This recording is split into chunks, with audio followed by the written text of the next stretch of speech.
Привет! Сегодня расскажу вам особенности блендинга, смешивания вот таких спиртовых маркеров.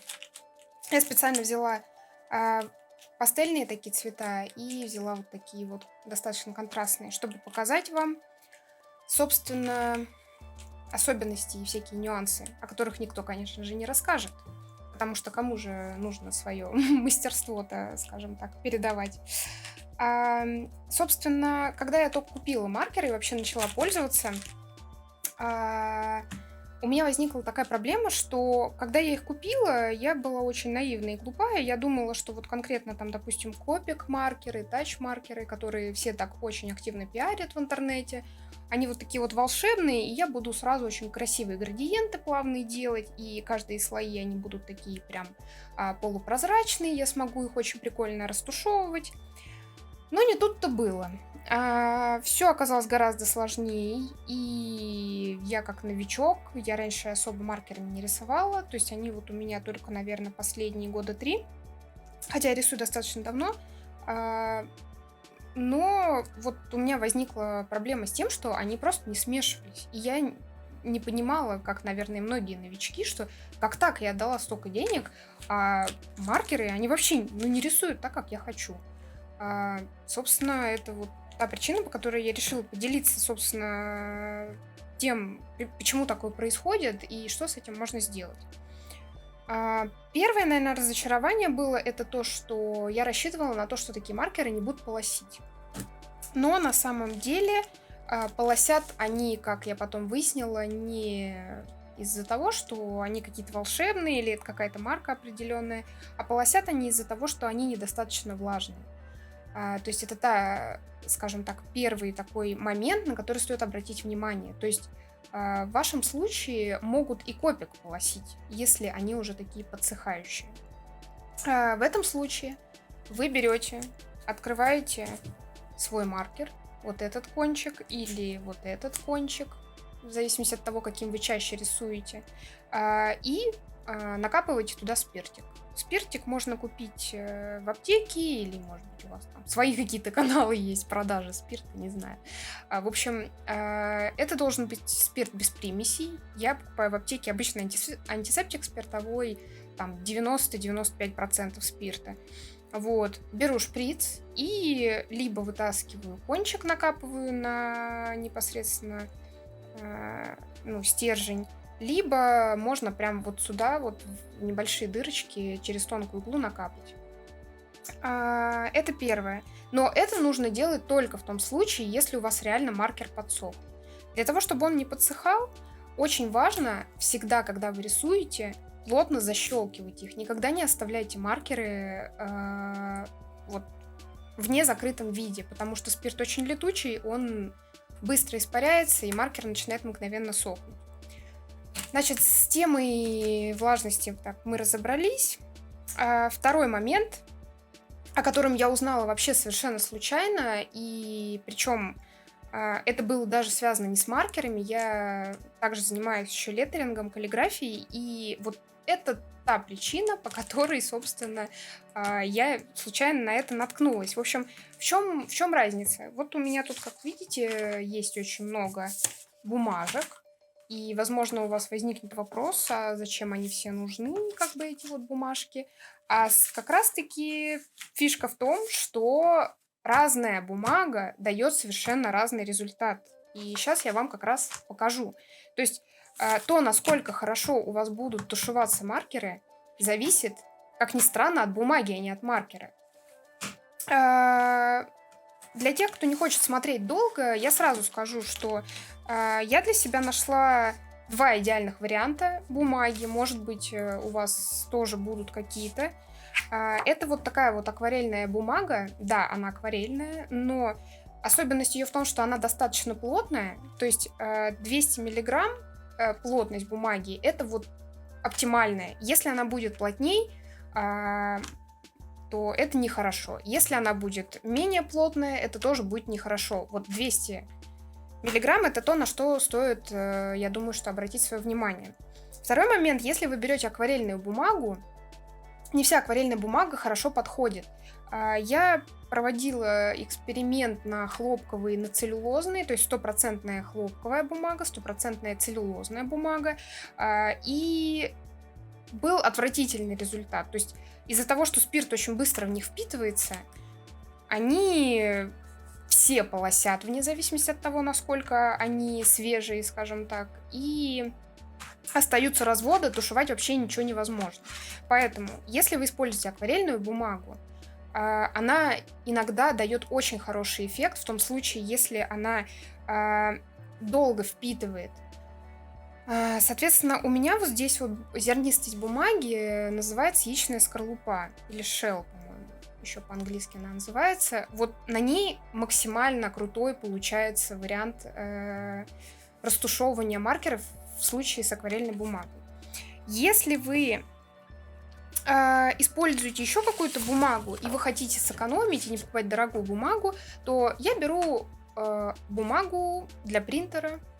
Это бумага тоже плотная, очень плотная, и там тоже, по-моему, 200 миллиграмм плотность.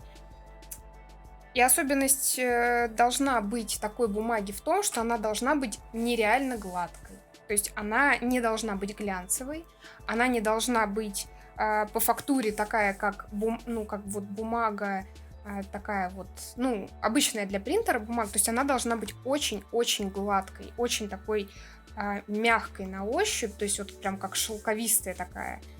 Она с небольшим таким сатиновым отливом, то есть вот тут вот видно, да, что я ее как бы вращаю. И вот чем более гладкая такая бумага, вообще любая, тем лучше будут на ней смешиваться маркеры. Но здесь есть одна особенность. Если мы берем вот такую вот акварельную бумагу, вот эту вот яичную скорлупа, да, то на ней практически не будет пушистости по границе. Но если мы берем вот такую гладкую бумагу, обычную для принтера, или какую-то, может быть, бумагу для скетчей, у нее очень сильно будут расплываться границы. Есть еще бумага всякая разная чисто прям для маркеров, есть скетчбуки для маркеров, но, честно говоря, я их никогда не покупала, потому что они как-то невероятно дорого стоят, и что такого может быть в бумаге для маркеров, что не может быть в бумаге для остальных инструментов. То есть я, честно говоря, не понимаю, поэтому я поперепробовала. У меня много разных скетчбуков, у меня много разной бумаги для принтера и для акварели, поэтому я прям все, какие были у меня, я их все попробовала. И, в общем-то, вот как бы сделала для себя такой вывод, что бумага должна быть достаточно плотной и достаточно гладкой. Собственно, сейчас я вам покажу несколько вариантов контрастных и, собственно, расскажу, какие бывают проблемы. Когда вы смешиваете два цвета, например, вот таких, не ждите от вот этих спиртовых маркеров, что они будут идеально смешиваться. Не ведитесь на рекламу каких-то маркеров, что они так супер круто тушуются. На самом деле эта супер крутость достигается не какими-то дополнительными вот этими блендерами, да, а просто вашим умом и смекалкой. Самое главное, чтобы были мягкие концы. То есть прямым концом растушевать достаточно сложно. Это надо понимать. Как я обычно делаю? Я обычно делаю вот такие вот прерывистые штрихи, то есть вы больше нажимаете в начале и отпускаете руку в конце. И тут уже получается такой вот более прозрачный край. Вот. Соответственно, с другой стороны то же самое вы делаете.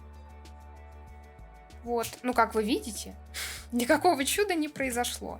Если взять и попробовать растушевать вот эту границу, то, как вы видите, чудо тоже не произошло. Несмотря на то, что у меня достаточно хорошая эта бумага, на ней, в принципе, хорошо это все дело тушуется. И в чем же здесь особенность? А особенность в том, что вы берете промежуточный цвет. Поэтому очень важно всегда иметь промежуточные цвета. Если вы покупаете 3-4 маркера, не ждите, что вы сможете сделать ими вот такие вот растяжки. Конечно, в случае с серыми, например, цветами, когда вы берете темно-серый, светло-серый, средний серый, ими можно будет достаточно эффективно работать, но не в случае вот такой контрастности. В случае такой контрастности вы берете всегда промежуточный цвет, который получается у вас вот здесь на границе, и подбираете к нему максимально похожий. И вы просто делаете вот такие вот сначала в одну сторону штришки, потом в другую сторону штришки. То есть вы как бы эту границу пытаетесь размыть. Вот. И уже получается что-то более интересное, да? Потом можно, опять же, дополнительно размыть вот эти вот штришки, которые получаются уже от промежуточного цвета. И, как вы видите, уже вариант более какой-то такой удобоваримый, да, то есть вы сможете сделать нормальные переходы, плавные. Поэтому, когда вы покупаете вот такие вот маркеры, у меня есть видео о том, собственно, почему не стоит думать о том, что они какие-то волшебные, да, посмотрите, если вам это интересно. И всегда используйте промежуточный цвет. Не нужно думать, что вам какие-то дополнительные цвета не нужны. Потому что вот два вот этих я уже показала, они между собой никогда не смешаются. В наборах обычно идут вот такие блендеры, но хочу заметить, что это просто спирт. Это просто чистый спирт. Поэтому ждать чудес от него особо не стоит. Сейчас покажу почему. Вот мы берем, опять же, маркер. Пытаемся как-то вот этот вот промежуточный слой немножко размыть. Мне кажется, даже без блендера лучше это получается. А теперь мы берем блендер, да, и пытаемся применить его по назначению. И что мы видим? Мы видим, во-первых, что блендер вымывает цвет, то есть становится на краю зернистость очень сильная, и происходит такое как бы вымывание цвета, он становится более бледный. Поэтому вот эти блендеры я вам рекомендую либо вообще не использовать, либо использовать только в том случае, когда вы немножко лишканули с цветом, вы его немножко вымываете, вот здесь вот, да, я его немножко вымыла, и потом поверх вы так или иначе его перекрываете каким-то другим. Если вы этого не сделаете, то у вас будет очень сильно зернистость. Очень большая зернистость, и более того, вы можете даже дырку в бумаге проделать, если оно у вас недостаточно плотное. Что касается пастельных цветов, вот таких вот, например, то когда контрастность не очень большая, то, в принципе, они все нормально между собой тушуются, даже без блендера, без каких-либо дополнительных там, скажем так, инструментов и дополнительных цветов. То есть вот уже я их нанесла, и они уже более-менее выглядят. То есть тут самое главное просто хорошо поработать с границей вот этой. И, в принципе, как бы они нормально выглядят. Поэтому, если вы их послойно будете наносить, то они будут нормально смотреться. Поэтому особенность в том, что если вы обратите внимание на то видео, на видео, которое обычно показывают в интернете, где показывают, что вот цвета нормально размешиваются, да, обычно берут зачастую пастельные цвета. И они не просто так их берут, а потому что, как вы видите, они дают более интересный, более лучший результат. Не видно границы, просто потому что цвет сам по себе достаточно бледный. И вы вот эти границы, вы их просто не видите. Поэтому, чтобы вот так вот не обманываться, если вы уж купили вот такие вот маркеры, если уж вы упорно хотите ими рисовать, вот этот вариант вам подходит лучше всего. И самое главное, это бумага. Если у вас бумага отстойная, если на ней сразу же начинаются полоски вот такие вот, да, то есть когда как лучше всего проверить бумагу? Вы просто берете темный цвет, именно темный, и вот этим вот концом вы начинаете вот делать вот такие вот штришки. Слой за слоем. И вот тут вот, видите, достаточно хорошо ложится, нету каких-то полосок, я имею в виду вот в том месте, где я прям хорошо перекрыла. Если вот такой эффект, это хорошая бумага, она подходит вот для таких маркеров. Если происходит следующее, сейчас я покажу вам.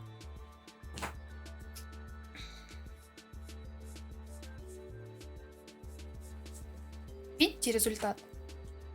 Эта бумага вам не подходит. К слову, это обычная самая дешевая бумага для принтера, и это еще одна причина купить себе нормальную бумагу, раз уж вы купили вот такие маркеры. Потому что это очень важный момент.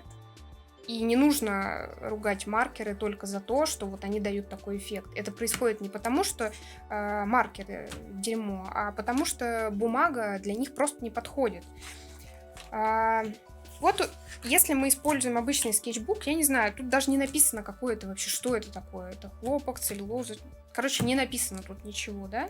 То опять же вы делаете где-нибудь вот такие мазочки и смотрите. И тут вот еще более-менее, еще куда ни шло, ну тоже не идеально. То есть, хотя это скетчбук, то есть он предназначен для того, чтобы на нем, собственно, рисовали, да, всякими инструментами разными.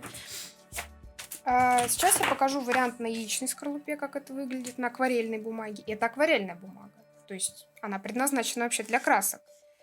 Но на акварельной бумаге получается очень прикольный эффект. Он очень похож на акварельный. Поэтому если вы хотите очень какой-то такой вот добиться зернистости, фактурности, то это вот прям идеальный вариант, потому что, во-первых, очень удобно тушевать цвета между собой, потому что вот конкретно вот эта бумага, которая у меня, вот видите, я даже не использую промежуточный цвет, а все равно маркер, он не ложится вот таким темным, как вот здесь. Вот вы видите, просто сравните разницу. Один и тот же маркер я использовала. А, нет, вру, не один и тот же. Хорошо, сейчас тогда посмотрим. Вот этот, да, я использовала. То есть, смотрите, как он круто ложится. Тут даже цвет отличается. Соответственно, у вас больше, скажем так, возможности все это дело тушевать. И особенность акварельной бумаги как раз в том, что вы можете елозить бесконечное количество раз, и она не протрется, особенно если она плотная. Если она вот 200. Вот. Соответственно, вы можете вот бесконечно елозить, и у вас не будет вот такой вот, скажем так, выбеленности каких-то пятен непонятных, да. Поэтому вот сравните результат. Это одни и те же, одно и то же, одни и те же маркеры я использую. То есть это вот такой вот индиго цвет синий, обычный синий кобальтовый и вот такой светло-голубой, да. Но разница абсолютно налицо, скажем так. Здесь более насыщенный, более фиолетовый синий получился. Голубой тоже более такой в бирюзовый уходит. Поэтому бумага это вот то, что делает ключевым, скажем так, то, как маркер выглядит. И то, как будет выглядеть ваше изображение. У меня также есть вот это вот, по-моему, кусочек Canson бумаги. Она тоже для скетча. Вот. Тут просто разные варианты бумаги, они дают совершенно разные эффекты. И вот почему-то никто об этом не говорит. Я не понимаю, почему. Это же, принципиально, скажем так, различный эффект получается. И очень странно, что никто почему-то об этом не говорит. У меня такое ощущение, что они покупают одну себе бумагу и рисуют просто всеми инструментами на одной бумаге, что ли, так получается или как? То есть вот тут вот тоже это бумага для скетча, то есть, она больше предназначена, наверное, для карандашей, потому что, видите, вот тут пятна какие получаются. То есть даже я вот пытаюсь как-то размыть, но тут вот сразу видно прям подтеки. Вот. Если сравнивать, вот опять же, то же самое, те же самые цвета, но разница вот просто колоссальная, да, вот какой здесь и какой здесь. То есть поэтому очень важно, когда вы смешиваете, пользоваться не вот блендером, который в наборе. Он вообще, это бесполезная фигня на самом деле, которым может только цвет немножко убрать. А очень важно подобрать правильную бумагу. Мне вот больше всего нравится, как смешиваются цвета на акварельной, но вам надо учитывать, что акварельная бумага, она всегда будет выбирать больше пигмента, возможно, ваши маркеры быстрее закончатся. Поэтому второй вариант – это вот более гладкая бумага для принтера, или вот просто вы можете попробовать разные варианты бумаги, какая у вас есть, и, возможно, какая-то вам очень даже хорошо подойдет.